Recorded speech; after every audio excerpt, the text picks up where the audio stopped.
ये final term की highlighted MCQ series की वीडियो है। कंप्लीट सीरीज इस चैनल के ऊपर अपलोड की जा रही है और आज की वीडियो के अंदर आपको MGT 520 के फाइनल टर्म के हाईलाइटेड एमसीक्यूज करवाए जा रहे हैं फाइनल टर्म एग्जाम्स की प्रिपरेशन के लिए। इसमें सबसे पहले कि इनमें से कौन सा कंट्री जो है वो फेमस है एक्सपोर्ट करने के लिए कॉफ़ी, तो इसका आंसर है Brazil. Brazil is the answer here. उसके बाद ये कि फॉरेस्टर रिसर्च के मुताबिक जो वैल्यू है वेब बेस्ड ट्रांजैक्शन की उसने हिट किया है 657 बिलियन डॉलर को। इन विच ईयर, यानी कि किस ईयर के अंदर हिट किया है? इसका आंसर है 2000 के अंदर हिट किया है। और उसके बाद ये कि 1948 के अंदर कितने कंट्रीज जो है, how many countries sign on gate, gate के ऊपर जो है वो साइन किया था कितने कंट्रीज ने? इसका आंसर है, द आंसर इज 23 हेयर। उसके बाद ये कि जो गैट्स है GATS स्टैंड्स फॉर, इसकी जो एब्रीविएशन है वो क्या है? वो है general agreement on trade in services. General agreement on trade in services is the answer here. उसके बाद ये कि इन विच ईयर, कौन से ईयर के अंदर फॉरेन करप्ट प्रैक्टिसेस एक्ट जो है वो अप्लाई हुआ था यूनाइटेड स्टेट्स ऑफ अमेरिका के अंदर? वो हुआ था 1977 के अंदर। और उसके बाद ये कि हु एडवोकेटेड, किसने एडवोकेट किया जो स्टेट ऑनरशिप है बेसिक मींस की, प्रोडक्शन की, डिस्ट्रीब्यूशन की और एक्सचेंज की? वो किया कार्ल मार्क्स ने। Karl Marx is the answer here. उसके बाद ये कि इट इज़ अ वे, ये एक तरीका है कि फर्म जो है कैन अनलोड कर सकती है एक्सेस प्रोडक्शन, यानी कि उसके पास ज़रूरत से ज़्यादा अगर प्रोडक्शन आ रही है इनटू फॉरेन मार्केट के अंदर। वो कहलाया जाता है क्या? डंपिंग करना, डंपिंग कहलाया जाता है, डंपिंग। और उसके बाद ये कि एक आइडेंटिफाई करें कंट्री को जहाँ पर सिविल लॉ ऑपरेट्स करता है, तो answer is the Germany here. और उसके बाद ये कि इंडिविजुअलिज्म जो है वो अपोजिट है इनमें से किसके? वो अपोजिट है कलेक्टिविज्म के। Collectivism is the opposite of individualism. उसके बाद ये कि when was the Hinduism originated, यानी कि कब हिंदुइज्म रिलीजन जो है इसकी शुरुआत हुई एक तरह से, वो कब हुई? तो अब इसके बारे में कई सारे जो है वो ओपिनियंस हैं, लेकिन जो मोस्ट एक्यूरेट ओपिनियन हम कह सकते हैं या फिर जो मोस्ट जो हिस्टोरिशियन के हिसाब से ज़्यादा पॉपुलर है वो है 4000 ईयर्स अगो। क्योंकि जो संस्कृत लैंग्वेज है जिसमें हिंदुइज्म के स्क्रिप्चर्स हैं तो वो भी तकरीबन इतनी ही पुरानी है। और एक थ्योरी के मुताबिक ये भी है कि आर्यंस की जब माइग्रेशन हुई थी तो वो अपने साथ संस्कृत जो है वो लेकर आए थे। तो 4000 years ago is the most popular opinion या फिर जो मोस्ट ऑथेंटिक ओपिनियन हम कह सकते हैं वो है। उसके बाद ये है कि what is the percentage of Hindu people in the total world population? जो टोटल पॉपुलेशन अगर हम देखें वर्ल्ड की, तो हिंदू जो है कितना उनका परसेंटेज बनती है वर्ल्ड की? अगर हम टोटल पॉपुलेशन की बात करते हैं तो 15% बनती है। जो आपकी जो हैंड आउट है उसमें जो स्टेटिस्टिक्स दिए गए उसके मुताबिक 15% बनती है।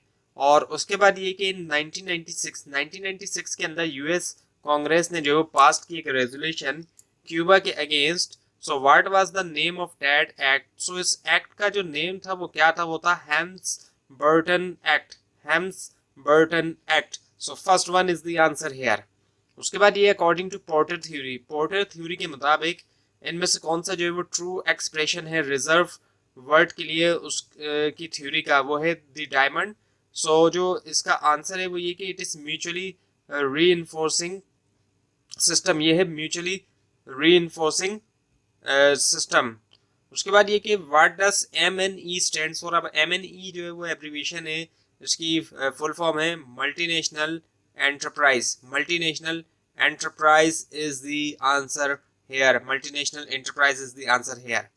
उसके बाद ये कि MFA स्टैंड्स फॉर? MFA की एब्रीविएशन जो है ये जो इसकी फुल फॉर्म है multi fibre agreement. Multi fibre agreement is the answer here. उसके बाद ये कि डैश बेसिकली इज अवेलेबिलिटी। इनमें से डैश जो है वो बेसिकली तौर पर अवेलेबिलिटी भी है और एक्सेसिबिलिटी एक सर्विस की कस्टमर्स के लिए। वो क्या है? वो है distribution. Distribution is the answer here. उसके बाद ये कि इन विच ईयर, कौन से साल के अंदर ट्रीटी ऑफ रोम जो है वो फॉर्मली तौर पे साइन हुआ था, वो हुआ था 1957 के अंदर, 1957 के अंदर। उसके बाद ये कि इनमें से कौन सा जो है वो फॉर रनर है यूरोपियन यूनियन का फॉर रनर, वो है European community. European community is the answer hair. और उसके बाद ये कि ट्रिम्स, TRIMS स्टैंड्स फॉर, अब ये जो एब्रीविएशन है इसकी फुल फॉर्म है trade related investment measures. Trade related investment measures is the answer hair. और FDI स्टैंड्स फॉर, FDI की जो फुल फॉर्म है वो है foreign direct investment. Foreign direct investment is the answer hair. और उसके बाद ये कि which one of the following, इनमें से कौन सा जो है वो ट्रूली एक्सप्लेन करता है सिनर्जी। सो सिनर्जी क्या है, एक और एक मिलके दो नहीं बल्कि तीन या तीन से ज्यादा लोगों के बराबर भी हो सकते हैं। यानी कि इसका यही मतलब है कि जब दो लोग आपस में मिल रहे हैं तो वो दो का काम नहीं बल्कि वो दो से ज्यादा लोगों का काम करते हैं, ये है सिनर्जी। मैथमेटिकली तौर पे तो एक और एक जो है वो दो के बराबर है, लेकिन सिनर्जी के अंदर ही एक और एक तीन या चार के बराबर भी हो सकते हैं। अक्सर आपने सुना होगा एक और एक 11, तो वो भी एक तरह से सिनर्जी का ही कॉन्सेप्ट होता है। उसके बाद ये इन अ वर्ड अनदर कंट्री या फिर कंट्रीज जो है एग्री होते हैं कि वो एक्सपोर्ट ना करेंगे एक सर्टेन क्वांटिटी, जो एक खास मिकदार है कि इससे ज़्यादा हम नहीं करेंगे दूसरे कंट्री को या कंट्रीज को। अब ये बात सही है गलत है, तो ये बात बिल्कुल सही है। So true is the answer है। उसके बाद ये कि इनमें से कौन सा जो है वो जाना जाता है bed rock of a culture के तौर पे, वो है values. Values is the answer hair. और उसके बाद ये कि मोनोथिस्टिक रिलीजन, मोनोथिस्टिक रिलीजन का क्या मतलब होता है। मोनोथिस्टिक रिलीजन का मतलब ये होता है कि बिलीव इन वन गॉड। ऐसे रिलीजन जिनके मानने वालों का बिलीफ सिर्फ एक ही गॉड के अंदर होता है, जैसे कि इस्लाम है, जुडाइज्म है और क्रिश्चियनिटी के भी बहुत से सेक्ट्स इसके अंदर आ जाते हैं। So believe in one God यानी कि एक ही गॉड के अंदर बिलीव होता है मोनोथिस्टिक रिलीजन के जो फॉलोअर्स होते हैं। और उसके बाद ये कि विच ऑफ द फॉलोइंग कंट्री, इनमें से कौन सा कंट्री जो है वो फेमस है एक्सपोर्ट के लिए कॉफ़ी की। सो वो है ब्राज़ील। सो ब्राज़ील जो है इसका आंसर है। और उसके बाद ये कि Great Britain as a major trading nation, major trading nation के तौर पे वो जो है one of the strongest supporter, वो जो स्ट्रॉन्गेस्ट सपोर्टर्स में से था फ्री ट्रेड के। सो ये बात जो है वो ट्रू है। और उसके बाद ये कि जो थ्योरी ऑफ कंपैरेटिव एडवांटेज है advance by which of the following English economist of the 19th century, इसको एडवांस किया कौन से इंग्लिश इकोनॉमिस्ट ने 19th सेंचुरी के, वो किया डेविड रिकार्डो ने। David Ricardo is the answer here. उसके बाद ये कि इनमें से कौन सा जो है वो ट्रू मीनिंग है जो टर्म ट्रेड सरप्लसेस की है, वो है व्हेन एक्सपोर्ट एक्सीड्स इंपोर्ट। जब एक्सपोर्ट ज़्यादा होगी इंपोर्ट कम होगी तो ट्रेड सरप्लस आएगा, और अगर इसका उलट हो गया तो फिर ट्रेड डेफिशिएट हो जाएगा। तो एक्सपोर्ट सरप्लस के लिए व्हेन एक्सपोर्ट, ट्रेड सरप्लस के लिए व्हेन एक्सपोर्ट एक्सीड्स इंपोर्ट। और उसके बाद ये which of the following is not a reason, इनमें से कौन सा ऑप्शन जो है वो रीजन नहीं है स्प्रेड ऑफ डेमोक्रेसी का, वो है emergence of prosperous middle class and working class. ये नहीं है emergence of prosperous middle class and working class. So this is the answer here. उसके बाद ये कि जो टोटल एक्यूमुलेटेड वैल्यू है फॉरेन ऑन एसेट्स की एक गिवन टाइम के ऊपर, वो क्या है, वो है stock of FDI। Stock of FDI, stock of FDI is the answer hair.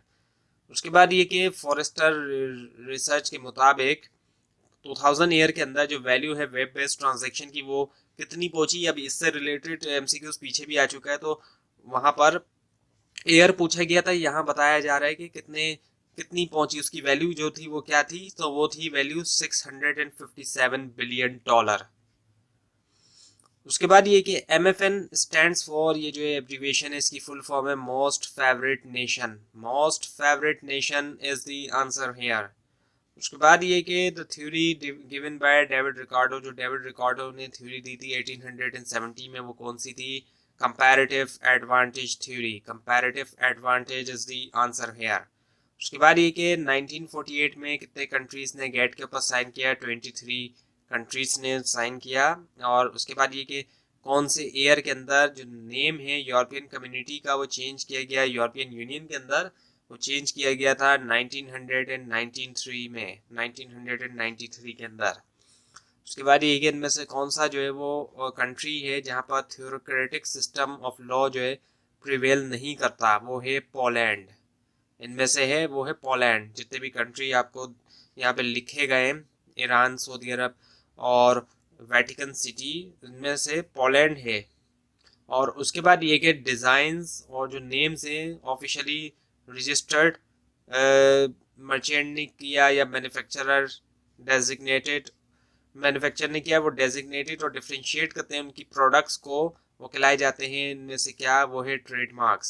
So trademarks is the answer, trademarks. उसके बाद ये कि इनमें से कौन सा जो है वो इन्वॉल्व नहीं होता क्रिएट करने में प्रेशर डोमेस्टिक राइवलरी से, वो है increase competition between MNCs and local firm, यानी कंपटीशन के अंदर इजाफा होना मल्टीनेशनल कॉर्पोरेशंस और जो लोकल फर्म्स हैं उनके दरमियान। उसके बाद ये कि इनमें से कौन सा ऑप्शन जो है वो इकोनॉमिक और स्ट्रेटेजिक एडवांटेज होता है, जो कि डेट एक्रूज, जो कि एक्रू करता है अर्ली इंट्रेंट को एक इंडस्ट्री के अंदर, वो है first mover advantage. First mover advantage is the answer. उसके बाद ये, अच्छा ये दोबारा रिपीट हो गया 657 बिलियन वाला। और उसके बाद ये कि जब कब जो यूरो गाय राउंड जो है वो हुआ 1986 के अंदर। और फिर है हमारे पास, अच्छा एंड हो गया। तो ये थी आज की वीडियो। आपको इस बारे में कोई क्वेश्चन है, खासतौर पर इसमें कोई मिस्टेक दिखाई दे, ज़रूर हाईलाइट कीजिए। और इस पूरी सीरीज़ को देखने के लिए, फाइनल टर्म एग्जाम्स की प्रिपरेशन के लिए इस चैनल को सब्सक्राइब कीजिए, बेल आइकन के ऊपर क्लिक कीजिए। Thanks for watching this video and best of luck for your exams.